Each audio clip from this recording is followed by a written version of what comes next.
And good evening, crafters. Big D and It's Ray. Ray. Hi. Ray. I'll come up with the name eventually. I don't know. It's Steve. Fat boy. I'm Steve. You're not Steve. Steve. You're not Steve. Yes, I am. So we're live, and here we are. So we got a number of things going. What is this? Spill paint. So we're kind of finishing up dinner. We're starting a little early tonight. Just kind of wanted to go live. Hey, Chris. Good to see you. So we're going to be talking about lots of stuff today. Probably more talking and less painting than normal. Yeah. I'm building. We got a bunch of stuff to talk about. Quick preview for you guys. My next video that's going to be going up. Teaching people how to build some nice Mechanicus pipes and tanks and stuff to make some scatter terrain for your boards.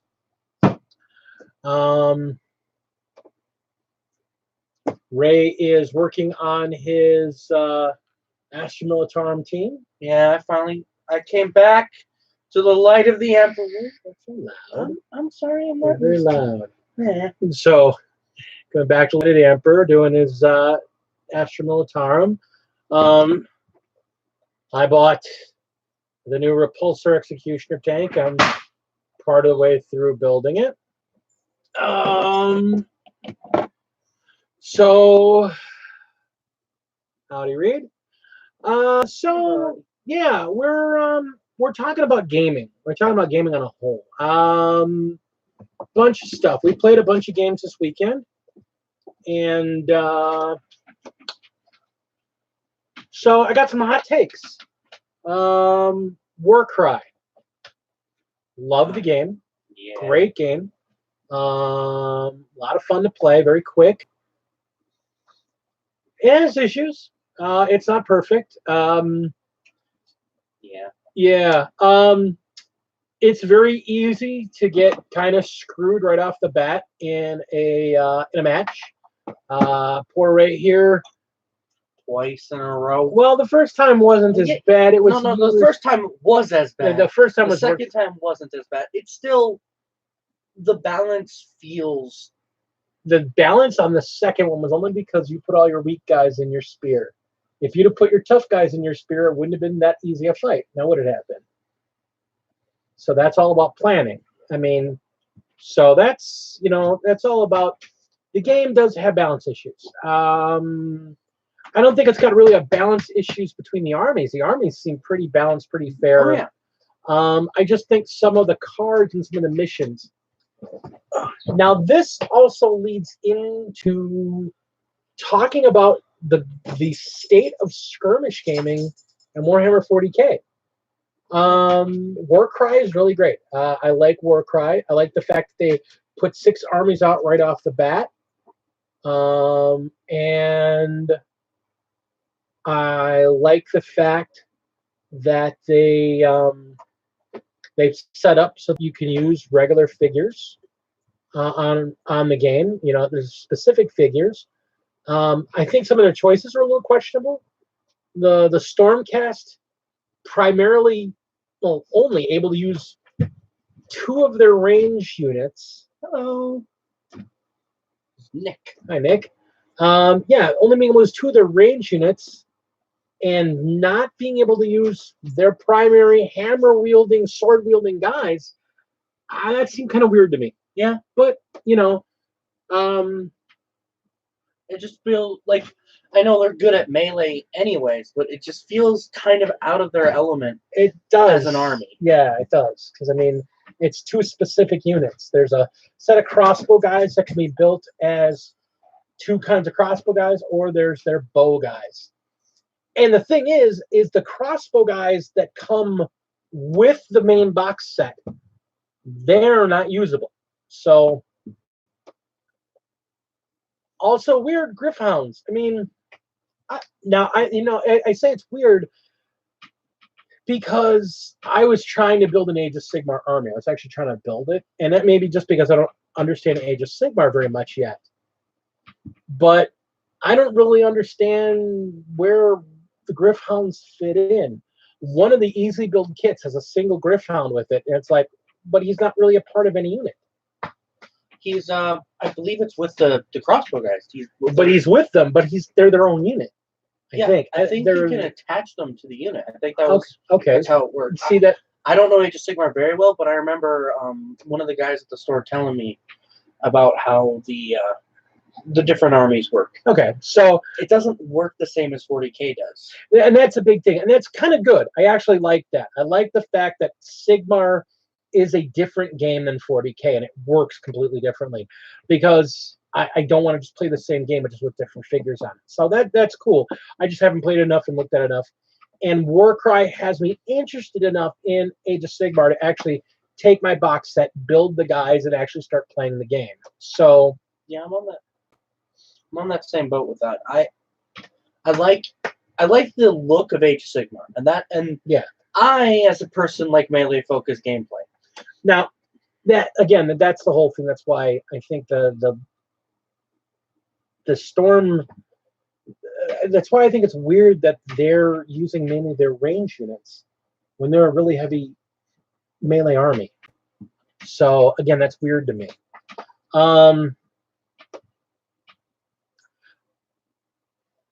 But that leads me back to, again, we were talking about squad-based games. KillTeam. Now, here's the thing. KillTeam this week, I don't know if it's getting released this weekend or it's just going on pre-order this weekend, but it's releasing a new box set, a new starter set, which I think the game needed. I think not having a box set, except for the first month the game was out, kind of sucked. I would have bought the box set in a heartbeat. I would have bought the box set in a heartbeat. And having a new box set is good. Now, again, the thing with this is, though, and that box set is for newer players, really, because it's got two recycled units in it. It's got the Fangs of Ulfrich, and it's got Team Star Pulse, or whatever Star Pulse, the Tau Fire Warriors team. I mean, it's a good team, but it's got the two of them recycled into that set. It's got the exact same cards, tokens, and all that stuff in the background pieces, and then it's got new terrain. But the terrain is really just, I looked at the pieces and I looked at the sprues. It's literally, they took the kill zone. They took the Mechanicus kill zone. Sorry, I do have a second child who comes in and out once here and there. This is Will. Will plays Emperor's Children, and it's just learning the plane. You can say hi, Will. Hi. All right. So well, the correct response is I will. So, so the thing is, it has what looks like to me the same terrain as the Mechanicus box set that they discontinued. Yeah. Now that's the interesting point.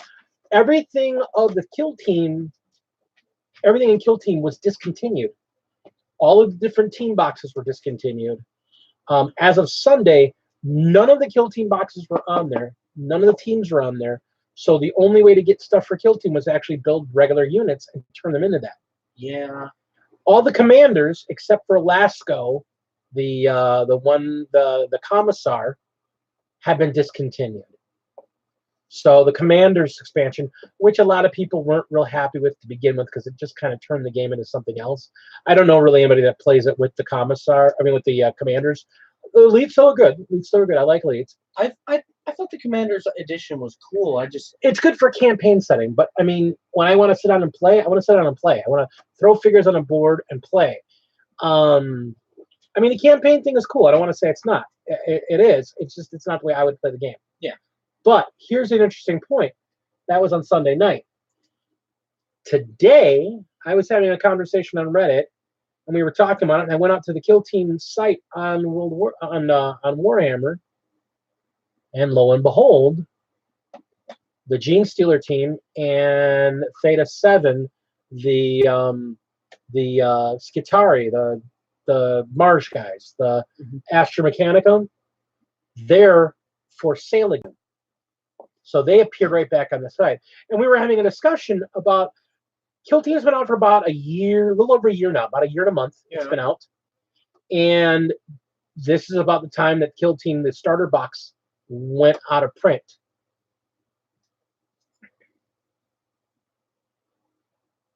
Sorry, Reed, I'm just reading a thing over the course of the summer. My college got to deal with this. That's really, really cool. Let me come back to that one because that's actually really cool. Not really. I don't put it out there. I used to work for Wizards of the Coast, so I got a little insight on that group thing because I was involved with it when I was working for Wizards. So, and I think it's a great thing. I think it's really amazing. We'll get to that. Like I said, we're doing mainly talking tonight. So, so here's the thing. KillTeam was about a month after it came out. The KillTeam basic set you couldn't get anymore. Had a ton of terrain in it. Then they quickly released a bunch of different teams in their own boxes with colored plastic, and then they had the inserts and tokens and all kinds of neat stuff. Those quickly cycled out. I mean, they were available. They started cycling out just before Elites went live. Elites went live, I want to say, in like February or March, maybe a little bit. No, it was a little later than that. It was like April that went live. I think they went live about April. And just before that went live, all the KillTeam sets, all the existing ones, so all the existing KillTeams, all of the kill zones, all went out of print instantly, like right one after the other. And then they released 3 new KillTeams. They were all elite teams. There was a bunch of they did do a terrain with elites. The little disappointing thing about the terrain they did with the elites, to be perfectly honest, it was the exact same sprues as far as I could tell. They put all 3 elites with the same terrain. Really? Which was pretty cool. I mean, it's a cool looking terrain, and it's part of the Sanctorum or Sanctorus set. So you end up with a lot more scatter. There was a couple pieces of wall, but not really. It was mainly just scattered on the ground. So they did. Not as much, it seemed, like when I bought the Fangs of Ulfric, I got a huge set of the chemical plants. When I bought the Tau team, I got literally half of the Wall of Martyrs set. So I got 2 sets of the trenches. Ray, go over there and grab the 3. I'm working on painting the 3 cranes. Ooh, yeah, no, I saw these. Now, when you bought the Orc team, you got the 3 cranes. So you got this crane, this grabber thing, and then this tractor. Also, the trenches look awesome. Yeah. I saw those. Yeah, I got to paint them up, though. I still just got them primed. I've only got these primed. But that's the thing. You got, for your $65, for your $65, you got a full unit of the guys. Yeah, I mean, that's the big thing. I mean, it's a good deal. The unit was cheap. It was the boxes were about the price of a little bit more than a unit or a little bit less than the terrain, and you got the other half of it for free. So it wasn't bad. They were a great deal. I mean, I loved them. I went and grabbed up the Death Forest kill zone, and I grabbed the Sandform kill zone, and I grabbed the kill zone that's Frontieris. Now, the thing about that, those kill zones are packed. They were packed with terrain. Yeah. They're great. I mean, they were amazing how much terrain were in those boxes. They went out of print. So, hey, pay attention to me. I'm paying attention. Leave your sibling alone. Oh my God. Leave your sibling alone. We're live on the air. I know. So here's the thing. So the WarCry terrain is the same way. I guess what I'm getting at is that KillTeam is now re-releasing a new starter set. It looks like it has the terrain from the Mechanicus kill zone.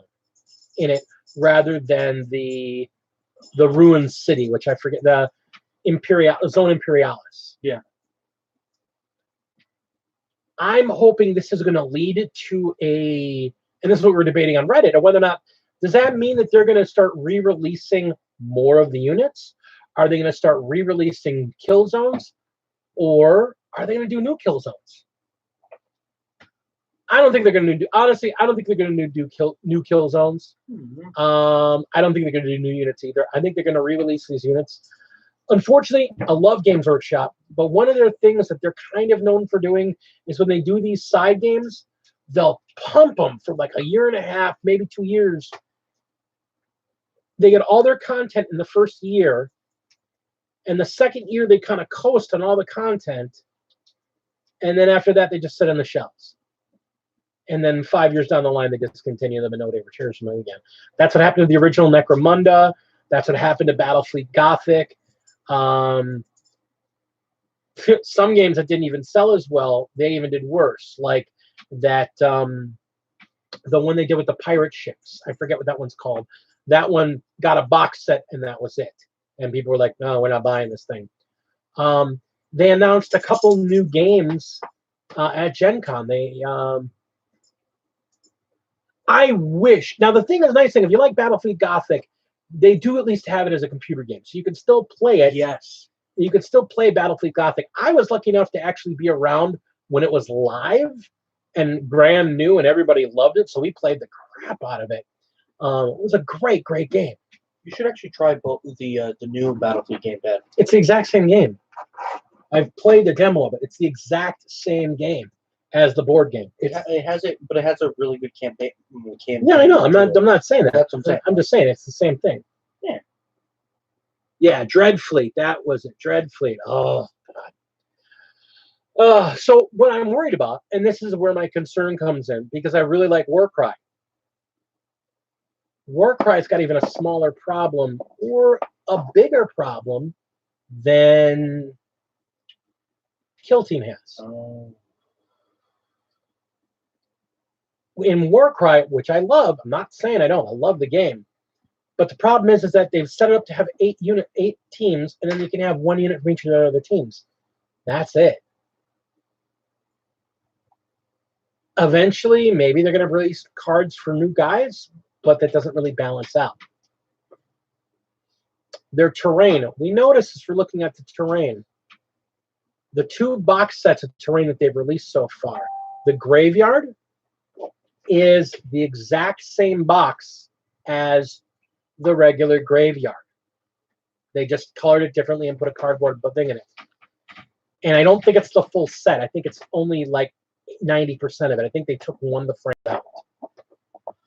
The Cracked Tomb is the exact same terrain that they just released for Age of Sigmar, minus the big Diaz that's in there, and then they added an extra copy of the small Diaz. So I think what they did was they took 2 frames out from that basic set, that big set, and threw 1 frame in, a duplicate frame of the smaller Diaz.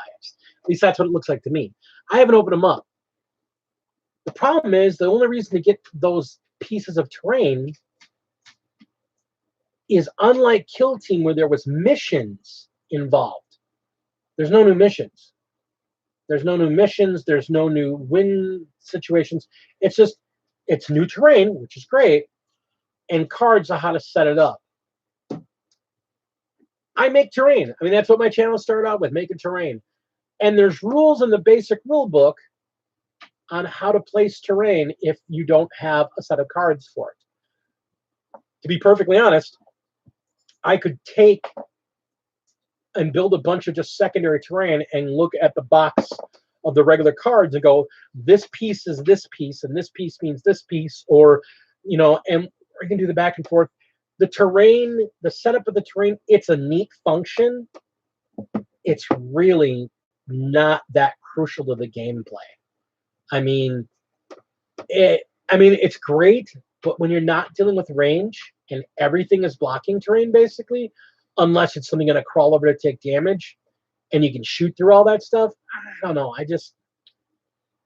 I'm more apt to make my own terrain boards and just make my own terrain and play wacky terrain of my own on it. Like I was thinking about doing a orcish encampment. So there's like, crazy towers and spiked fences everywhere, and rope bridges and stuff like that. Tower and WarCry would be really, really cool. Yeah, and like, can you imagine like having a ring, like a spire, like a stone spire going up, and you can knock people out those side broken holes in the wall. You can knock them out of them. Yeah.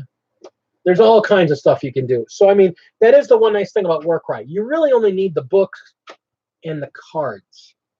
Now, that's the other problem I have with WarCry. Again, we were talking about what I like and what I don't like about WarCry. You have to have these cards. And the cards are very specific about what you can and cannot play. Yeah. That's the thing I don't like. Like, the thing I love about KillTeam is that I can go, I want to play Marines, but I want to play this set of Marines. And somebody else playing Marines, and somebody else playing Marines. And all three of us are playing Marines, and our armies don't look anything alike. I've seen 3 separate Astra Militarum armies, and none of them are built the same way. There's so much more variation because they're not limited in the number of units. Now, that may change. I mean, WarCry will eventually have their equivalent of a commanders and their equivalent of a elites, I'm going to assume. WarCry is selling like crazy right now, so they're going to give it the support. They're going to give it the love it deserves. I worry that all this love going into WarCry is going to make them go, KillTeam, and push KillTeam aside. And I think KillTeam is it feels like there's more depth to KillTeam. I don't know if there's more depth to KillTeam because we haven't played campaign mode in WarCry, and that's the big thing. The WarCry rulebook is more fluff than anything else. Yeah, isn't like 10 pages of rules? Not even. But that's a good thing though. There's an entire campaign setup in there where you can play like extended long-term campaigns doing battles and stuff. I feel like it would just depend on what you enjoy, and also like, oh, do I prefer doing this? Do I prefer it being drawn out? Do I prefer playing with more people or less? It really just kind of depends on the person and the situation. It's true, and that's the thing. KillTeam, I guess the thing I like about KillTeam is the fact that they're shooting involved. I like 40K. I like WarCry. I like WarCry because it feels like, to be honest, it feels like Mordheim. It feels a lot more like Mordheim to me, and I loved Mordheim when it was around. Yeah. So that's my hot take on that. Wish you would do a different one for Imperial Guard. Cadians get a little old. Well, here's the thing. Cadians may get old, and I won't always disagree with that, although Cadians statistically are the most numerous.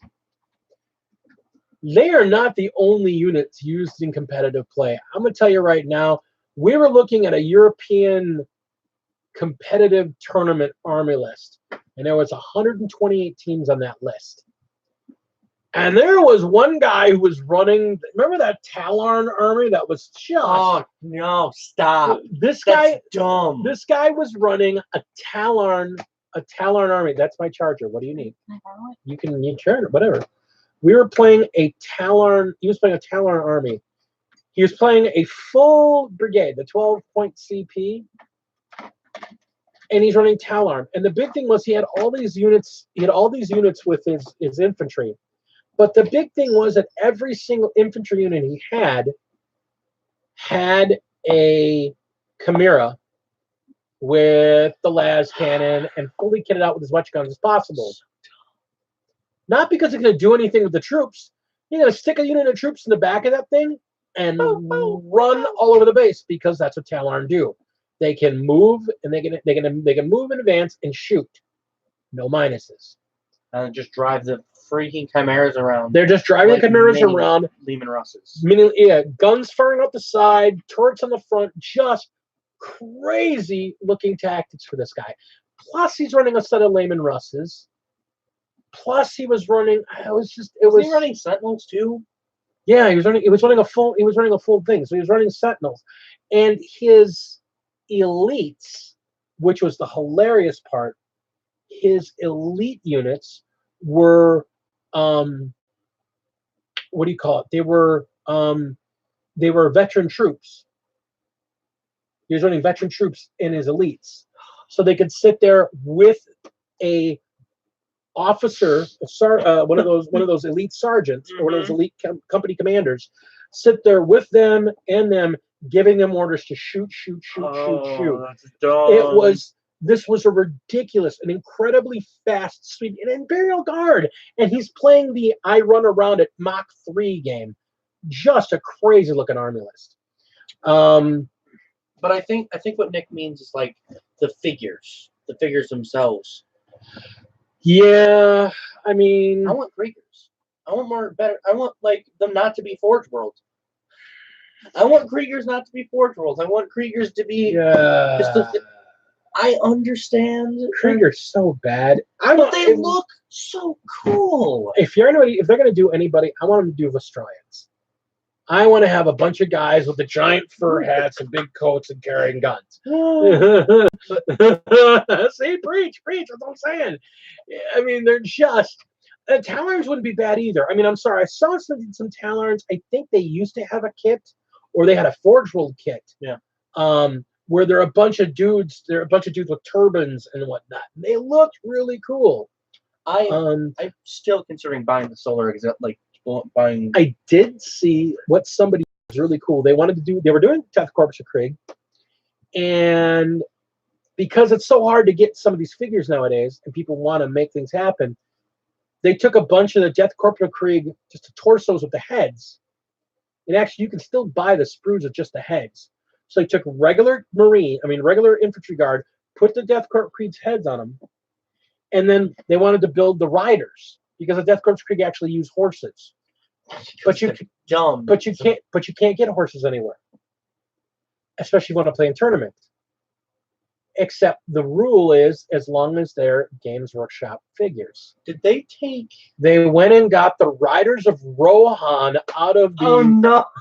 They went and got the Riders of Rohan figures from Middle Earth and Lord of the Rings and put Krieger bodies on them. You know what? That's something they should sell. They should sell like the chest and head sprues of the different Imperial Guard groups. If they're just to sell the heads, I think that'd be enough. But the chest would be good too. I think like a head and chest set, like you can buy. Here's the thing. Kriegers. I think if Game Workshop listened to me, they'd make a lot of money because I come up with ideas to make other people money. Like, I'm of the opinion that they should sell more terrain in smaller kits. They sell a lot of big kits with lots of terrain, but the average gamer doesn't have the money to buy all kinds of big kits all the time. That's something that makes me mad about this freaking $100 tank, because it's a $100 tank. And you lost a piece. We're not talking about that. I'm cutting a new one. I know you're cutting a new one. You still lost a piece, Dad. This is the fiddliest shit ever, and one of these little things went flying off when I was cutting it from the sprue. So I have to use a spare part from a Chimera to cut a fresh one out of there. I mean, if they're the guys on cavalry back, no. Other than and somebody else was saying that you can go to a lot of like old time hobby stores, like a lot of the little out of the way places, and still find Bretonnian Wild Riders and Bretonnian Knights, and you could take them and put Krieger soldiers on them, so they've got full livery, so you can do all kinds of deaths and skulls and the Barbarosas. Bretonnian Knight. Hey, Casey. Well, I know a place in town. I'm not telling anybody where because people go buy them in front of me. I know a place in town that has a bunch of the old Warhammer fantasy, like 10-year-old figures for sale in the boxes. If I can get hold of Bretonnian Knights, I will build Stormcast. I'm going to be buying. They have a Demon Prince in for sale in the store there for $22. So I'll be picking that up. Again, I'm not telling anybody where it is, especially those who know me around town. Because I want another Demon Prince for my Nurglings. Because I need to have 3 Demon Princes. Why not? I miss the Bretonnian Knights. But they're coming back. They are? You didn't hear it, did you? No. Yeah, they're coming back. Oh, shit. Yeah, they're back. They're back. There's a new book that's coming really soon. Oh yeah. So if anybody doesn't follow Age of Sigmar really, they made a sneak announcement at Gen Con. The Free People's book is coming out, and it's going to have everybody. The Bretonnians are in there. They've got rules for the Bretonnians. They've got rules for the Wood Elves. Dad, I'm sorry. I might start playing Age of Sigmar. Oh, I'm sorry. I'm sorry, Imperial Guard. But if my Grail Knights come back, they're going to have rules when this new book comes out. Oh man, I love. They're going to have rules for everybody. That's the nice thing about it. Should we segue now? I think we've spent a half hour talking about Games Workshop, and we should talk about other stuff. Yeah. Wait, what other stuff? So, because I'm seeing Nick, and it's making me think of this. I am gray-haired. I'm doing this gaming thing, doing the game thing. The Men-at-Arms have made them Imperial Guards. Yeah, okay, I'm going to go back to that one because model conversions are still the best. Yes, I saw somebody took a bunch of medieval guys, the Bretonnians, and converted them to Imperial Guards. It was hilarious. What? They took the sword and shield of the Lancers and they replaced them with lasguns because they were Imperial Guard from a medieval world. They were incredible. Yeah. Oh my God. Yeah, they were great. They were amazing. Amazing. No, the best part was the company commander because they used the Bretonnian standing general. What? Yeah, it was really yeah, it was really great. I need to see this. I mean, again, conversions, that's part of the joy of the game. I mean, I saw somebody take a bunch of Sigmarites, a bunch of the Age of Sigmar dudes, and converted them to Grey Knights. Oh. Yeah, yeah. So they had the Sigmarite armor, but with the Grey Knights helmets and the Grey Knight shoulder pads. So, that's so cool. Yeah, they were really, really cool. Dude. I saw somebody convert a bunch of the Sequitors, the big weapon wielding guys, into Dark Angels. So the Dark Angel hoods and the long cloaks, but that armor, they were basically Dark Angel Terminators.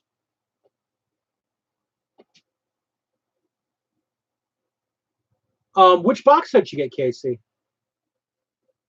We'll come back and let me answer that. Yeah, converters are the best. I mean, I'm right now taking a bunch of Escher gangers, the girl gangers from Necromunda, and they're going to be my Imperial Guard troops. I'm going to convert the chemical sprayer into a flamer, so there are going to be 10 girls dressed up in cyberpunk armor with a flamer, and the rest of them are going to have bolt guns, and except for the leader, that's going to have a bolt, or they're going to las guns, and she's going to have the bolt gun and a chainsaw, but it's actually that whip. It just counts as a chainsaw, so it'll look all cool. So, but that's going to be my Imperial Guard for my army. Converting is such a joy. I mean, again, we talk about converting. This is, those of you who might recognize, this is pretty much just PVC with a bunch of Legos that have been glued on. Yeah. And some granny grating stuck in downside there. And a Star Wars blaster from a stormtrooper. That's a really good thing, Casey. Let me tell you, I don't only play war games. I mean, I talk about them a lot here because they're a lot of the main thing I do to build and play fun. But role-playing games, I mean, as you can see the wall behind me, the entire shelf behind me is just my D&D stuff. And I've got 2 big cases I had to put up in the attic. I have so much gaming stuff, it's ridiculous. So D&D is great. I mean, D&D is amazing. You can do anything with D&D. I just started playing, not even a GM. I mean, I don't get to play very much. I end up GMing most of the time. Same. But my buddy Mark and Mike, that I have a once a month game with them. Mike is running a D&D campaign where I'm playing 5th edition Paladin and running around sword and shield, and I love the character. That's, you guys have seen me talk about it on my channel. That's the game. The opposite weekend from that, the once a month game, is when I run my zombie apocalypse game that I built all my modern apocalypse horror stuff for. Yeah. So role playing is a great thing. I mean, it lets you interact with people. You know, stop messing with stuff. No, stop messing with stuff. Can't make me. I can make you. I can't.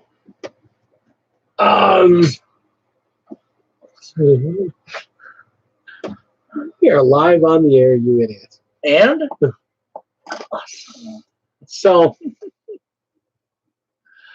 I love gaming Untold. I'm taking a break from my Wednesday game for a couple of weeks, just because Lady Dragon is going in for surgery, so I want to be more available for her. So, there's going to be some. I mean, we're going to still be here, but those of you that know me out in the world, there's going to be some Thursday night games and some Friday night games I'm going to miss, especially like the first week of September. I just, she's recovering, and I got to take care of my mate. So I'm gonna be there for Sundays. Hopefully, I'm not working. Yeah, well, we'll try to do one. We're gonna probably miss one of those WarCries, but it is what it is. Halfling druid, yeah, corgi, shaped into a corgi. I am a mighty wolf. Listen, that's how you play my halfling ranger. You ride a corgi instead. Yeah. Da, da, da.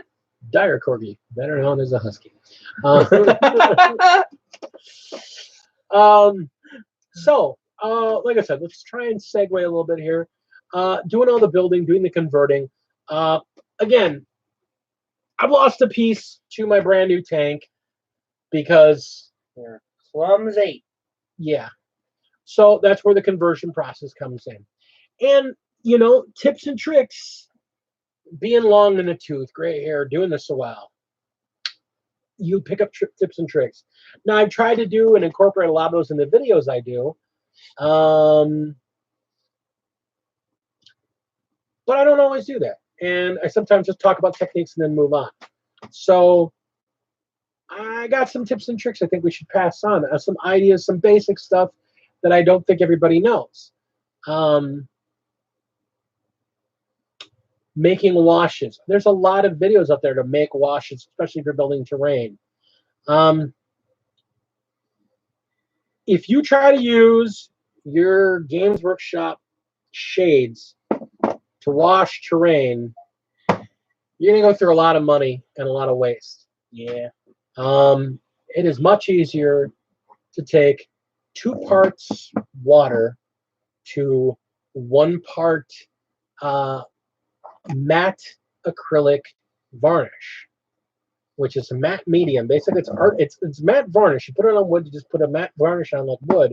But the nice thing about it is that it's basically art medium with a little bit of lacquer in there. So acrylic lacquer. So 2 parts water, 1 part that, and then just keep adding either ink or color to it until you get it to a point where it makes things dirty looking. It's cheap. I can buy a container, like a 1-quart container of acrylic varnish for the cost of 2 bottles, maybe 3 bottles of paint, of the good paint. And I can make gallons and gallons. Okay, 2 to 1. So I can make almost a gallon worth of wash with it. And you're not going to use that many times soon. Yeah. Old blades. This one doesn't get talked a lot about. When you're trying to trim a piece for a sprue and you've cut it free and you want to scrape the flashing off, don't use a new blade. You'll cut into the plastic, you'll mark it up, you'll scratch it up, it'll look like crap. You'll jag it up really bad. Take an old dull blade. Put the dull blade, keep one of your X-Acto handles and keep a dull blade in it, and you use that to scrape with. That keeps it only takes care of the tiny bit of flashing and it won't damage your piece. So that is always, I've found to be the best way to have something handy instead of buying a $7 scraping tool. And using it like... Well, you use it anytime you build stuff, but I mean, geez, $7 for a piece of metal when I can use an I thought those got worn down easier. I don't know. I thought that was why you usually did using those. I use X-Actos because I have them. I use them so much. Painting handles. Hand me a painting handle, Ray. What? Painting handle. Okay, you paint miniatures. Handle, Ray, over 2. Yeah, the bottles. The bottles. Hand me the bottle. Yeah. Oh. Painting handle. What? Okay, so here's the thing. Why do you call that a painting handle? Because that's what this is. If you go to Games Workshop and you buy these painting handles, these $10 pieces of plastic with a spring on it, or you can take, I'll just use the base because I'm working on a mini right now. Right here. I'm right now working on a new wolf. I take a bottle, I fill it with sand, so it's nice and heavy. And then I put the pill bottle, put a magnet on there. I put washers in the bottoms of my figures, and now I've got a painting handle. This is garbage plus a 25-cent magnet, a little bit of hot glue and sand, and I've now got a painting handle. And because I can make tons of these, I can put an entire squad in front of me to make sure I'm all painting the same at the same time. You want to use a painting handle. I'm telling you, it is so much easier than trying to hold the base of the mini, because now you can hold the paint upside down, you can get it at an angle, you can get in there, you need to switch your angle. Painting handles are great. They also keep your hand from getting tight because you're trying to hold on this little tiny piece. You can get a big handle, or you can put it down so you can look at your figure and get a good view of it. I've got dozens of these. And the ones you don't put a magnet, let's say you're not a person that puts a washer in your base. You just want to use a regular figure. Poster tack. You take a piece of poster tack, you stick it on the bottom there, or a piece of 2-way tape. You put it on there, and you go with it. I do the same thing for priming figures. I'm working on a group of orcs right now. Yeah, and it keeps your fingers clean. Very true. Very true. Using a regular painting stick, you know, the kind you use to stir paint when you buy them at the store, you get these for free. I use a couple pieces of 2-way tape. I stick the figures on there, and then I can prime them. And then if I'm just trying to batch paint them, I can keep them on there and do the base coats on them, put the base coats on, and then when that's dry and I want to do the detail work, I can transfer them to a base, or I can put 2-way tape here and move them onto there. Or one of the other things I did, when I pin my figures, by drilling a hole and putting a pin in the bottom of the foot, you can go to Michael's or a lot of craft stores, and they have these foam sponges. They basically look like marshmallows. They're foam fun shapes. I glue them to a washer. Now they get pinned. It goes on the washer. It goes on the painting handle. And when it's done, I can take this off. And the next time I put another figure on a pin, I just put it into the foam, kind of like a pin cushion. I spent next to nothing on these, and when they're done, I can peel. If they're just totally trashed, I peel the washer off, glue it on another one, and we're back in business. So again, being able to hold it, be able to get that detail in there, it makes it a lot easier. So wisdom. Yeah.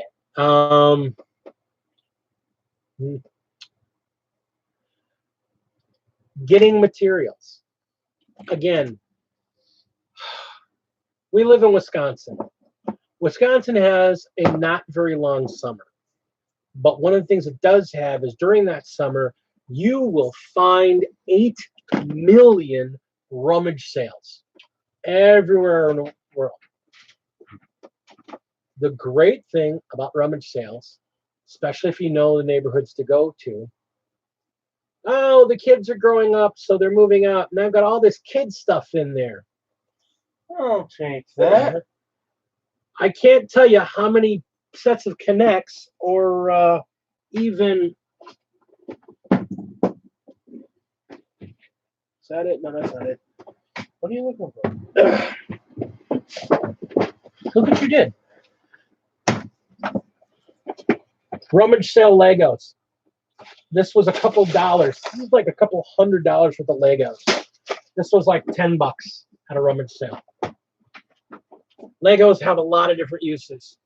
You can use them for bits and bobs and interesting things when you're working on, you know, pieces that you're building. The other thing that's nice about them is if you actually are going to be like making molds of things. Now I'll go into that later in one of my things because I actually want to start casting pieces to make resin copies of things. They're an easy way to make a perfectly square, perfect 90-degree angle, 90-degree angle, 90-degree angle mold. And they're made of plastic, so they peel off and clean really easy. So Legos are actually a really good, handy tool. They're also really good for just stuff. But you're talking Legos. You're talking action figures. You're talking about Connects. You're talking about any kind of building or crafting toy. Going to estate sales. Finding old people's stuff where they had railroad. Model railroading used to be really popular. And a lot of people that enjoyed model railroading, as much as I hate to say it, a lot of them are getting old and dying now. I love model railroading in the 70s. I was a kid. It's still a really great hobby, but it seems to be kind of dying off. It's a shame because it's really, really good. But these guys are dying off. They've got these huge layouts in their basement, and there's tons of good stuff. And there is a scale, O scale, and S scale, that are really close to standard miniature tabletop, whether you're talking wargaming or D&D. Yep. Those buildings, pre-made, already set up. You can just take them, put them on your table. Look, it's a building. Look, it's a car. Look, it's some railroad and a track, and I can do a modern-day setting. Yeah, we're back. I wonder how much we lost. That would be a shame if we lost a lot. So, like I was saying, taking action figures, putting them on plinths. I mean, we lost everybody. Oh, that sucks. We lost everybody. Huh. All right. Well, people come back and watch it later. Taking the Marines, taking those figures, putting them on plinths, turning them into statues, turning them into terrain. There we go. Yeah. Plastic animals. Now, I mean, that's another thing. Again, it's all about repurposing. You can go to like a Hobby Lobby or a Michael's or a Joann's, and they have these things called tubes, and it's literally the brand name. It's TOOBZ. They're tubes filled with plastic stuff. Like one set's animals, one set's jungle animals, one set's barnyard animals. Some are fantastical, some are bugs. Taking those and turning those into monsters for your D&D campaign, or turning them into terrain, turning them into a statuary. One of the things I've looked at is that actually taking some of those animals, putting them on like a peg or a stick, putting some stuff on the stick to make it look like a branch or a piece of a bark, and then spray painting them green, cover them in glue and dip them in flocking, and you've got a topiary garden. So yeah. So when you're looking at stuff, don't just look at it for what it is. Look at it for what you can do with it. Yeah. Crafting materials. Look outside the box. Plastic card. A lot of guys like plastic card. I like plastic card. It can be a bit expensive to buy. If there is a sign making company anywhere near you, they have to pay people to carry that scrap away. And they cut hundreds and hundreds of pieces of signs and hundreds of sheets of this a week. And they get scrap, and they get tons of scrap. And they'll get what they consider a piece of scrap that's like this, you know, this size. Well, most of the time when we're using plastic card, we're cutting pieces probably no bigger than, you know, 2 by 3 inches, maybe a couple 5, 6. They make great bases for when you're doing terrain. They make great walls. You can kit bash a lot of things out of plastic card. Go to these places. They will, you know, instead of them paying somebody to, I took those to the store the other day. Everybody's already seen them. My old Gretchen. Fine. I was going to have Gretchen join us for the podcast. So that's really a good way to look at it. You can do the same thing if you've got a printer, especially like an Office Depot anywhere near you. They do these cut signs where they will put things, they'll mount them on foam board, and then they cut and trim around them. And you'll get pieces of, they'll have tons of pieces of scrap left over. If you go to their manager or you go to their print manager, go, hey, have you guys cut any signs? Have you got any scrap poster board pieces left over, or are you going to have any soon? Because they'll know what their workload's like. Hey, here, take the crap.